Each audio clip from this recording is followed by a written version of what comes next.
নমস্কাৰ। এই মুহূৰ্তত আহি পৰিছে PM কিষাণক লৈ এক ডাঙৰ খবৰ।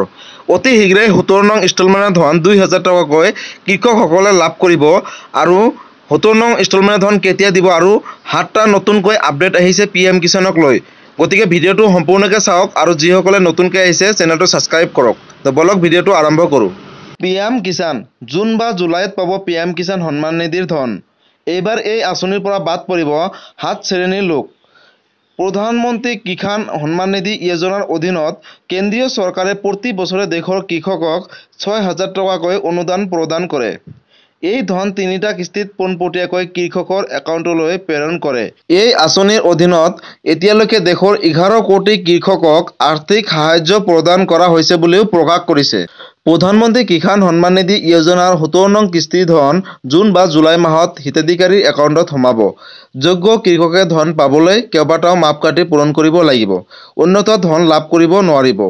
শেহতীয়া এক খবৰ অনুসৰি 7 প্ৰকাৰৰ কৃষকে প্ৰধানমন্ত্ৰী কিষাণ সন্মান নিধি যোজনাৰ ধন লাভ কৰিব নোৱাৰিব। প্ৰথমতে, যদি পৰিয়ালৰ কোনো এজন সদস্যই প্ৰধানমন্ত্ৰী কিষাণ সন্মান নিধি আঁচনিৰ হিতাধিকাৰী হয়, তেন্তে সেই আঁচনিৰ অধীনত পৰিয়ালটোৰ আন কোনোৱে ধন নাপাব।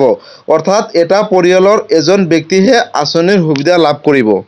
দ্বিতীয়তে, প্ৰধানমন্ত্ৰী কিষাণ সন্মান নিধি যোজনাৰ পৰা ধন পাবলৈ হ'লে নিজৰ খেতিৰ মাটি থাকিব লাগিব।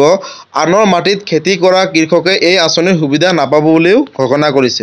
আৰু তৃতীয়তে, 1 তাৰিখ 2 মাহ 2019 তাৰিখৰ ভিতৰত আবেদনকাৰীৰ বয়স 18 বছৰ হ'ব লাগে। 18 বছৰৰ তলৰ কোনো কৃষকে প্ৰধানমন্ত্ৰী কিষাণ সন্মান নিধি যোজনাৰ ধনৰ বাবে যোগ্য নহয়। চতুৰ্থতে, প্ৰধানমন্ত্ৰী কিষাণ সন্মান নিধি যোজনাৰ আঁচনিৰ অধীনত ধন লাভ কৰিবলৈ eKYC বাধ্যতামূলক। যিসকল কৃষকে এতিয়াও eKYC আৰু ভূমি পৰীক্ষণ দাখিল কৰা নাই, তেওঁলোকেও এই আঁচনিৰ সুবিধা নাপাব বুলিও ঘোষণা কৰিছে। পঞ্চমতে, কৃষকৰ যিকোনো পৰিয়ালৰ সদস্য যি কেন্দ্ৰীয় বা ৰাজ্য চৰকাৰৰ আঞ্চলিক কাৰ্যালয়ৰ কৰ্মচাৰী, ৰাজহুৱা উদ্যোগৰ কৰ্মচাৰী, অৱসৰপ্ৰাপ্ত বিষয়া, চৰকাৰী বা স্বায়ত্তশাসিত প্ৰতিষ্ঠানৰ কৰ্মচাৰী, বৰ্তমান বা প্ৰাক্তন বিষয়া কৰ্মচাৰী বা চতুৰ্থ শ্ৰেণীৰ কৰ্মচাৰীৰ বাহিৰে যাৰ পৰিয়ালৰ সদস্য সাংবিধানিক পদত অধিষ্ঠিত হৈ আছে আৰু যিসকল পৰিয়ালৰ সদস্য কেন্দ্ৰীয় বা ৰাজ্য চৰকাৰৰ মন্ত্ৰী আছিল, তেওঁলোকে এই আঁচনিৰ সুবিধা নাপাব। ষষ্ঠতে, বিগত বছৰ আয়কৰ পৰিশোধ কৰা কৃষকৰ পৰিয়ালৰ সদস্যই এই আঁচনিৰ অধীনত ধন নাপাব। সপ্তমতে, যিসকল কৃষকৰ পৰিয়ালৰ সদস্য চিকিৎসক, অভিযন্তা, উকিল বা চাৰ্টাৰ্ড একাউণ্টেণ্ট বা স্থপতিবিদ, তেওঁলোকে এই আঁচনিৰ সুবিধা নাপাব। বন্ধু-বান্ধৱীসকল, এই 7টাই আছিল আজিৰ আপডেট।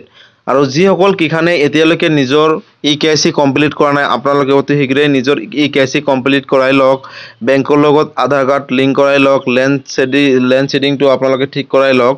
আপোনালোকে গোটেইখিনি শুধৰাই লওক আৰু জুন বা জুলাই মাহত 17 নং ইনষ্টলমেণ্টৰ ধন 2000 টকা লাভ কৰিব পাৰিব। আৰু যিসকল কিষাণে এতিয়ালৈকে 16 নং ইনষ্টলমেণ্টৰ ধন 2000 টকা লাভ কৰা নাই, সেইসকলে যদি আপোনালোকৰ বেনিফিচিয়াৰী ষ্টেটাছটো ঠিকে আছে, তেন্তে আহিবলগীয়া 17 নং ইনষ্টলমেণ্টৰ ধনৰ লগত আপোনালোকে 4000 টকাকৈ লাভ কৰিব। আৰু যিসকলে নতুনকৈ আবেদন কৰিছিলে, সেইসকলৰ যদি আপোনালোকৰ নিজৰ বেনিফিচিয়াৰী ষ্টেটাছটো এবাৰ চেক কৰিব, যদি ঠিকে ঠাকে আছে, তেতিয়াহ'লে 17 নং ইনষ্টলমেণ্টৰ ধন লাভ কৰিব পাৰিব। আৰু যদিহে আপোনালোকে ষ্টেটাছ চেক কৰিব নোৱাৰে, তেন্তে CSC চেণ্টাৰত গৈ চেক কৰি ল'ব। বন্ধু-বান্ধৱীসকল, যদিহে আপোনালোকৰ PM কিষাণক লৈ কোনো ধৰণৰ কোৱেশ্চন সুধিবলগীয়া আছে, মোক কমেণ্ট কৰি জনাব। নিশ্চয় আপোনালোকক ৰিপ্লাই দিবলৈ চেষ্টা কৰিম আৰু এই ধৰণৰ ভিডিঅ' পাই থাকিব। জয় আই অসম।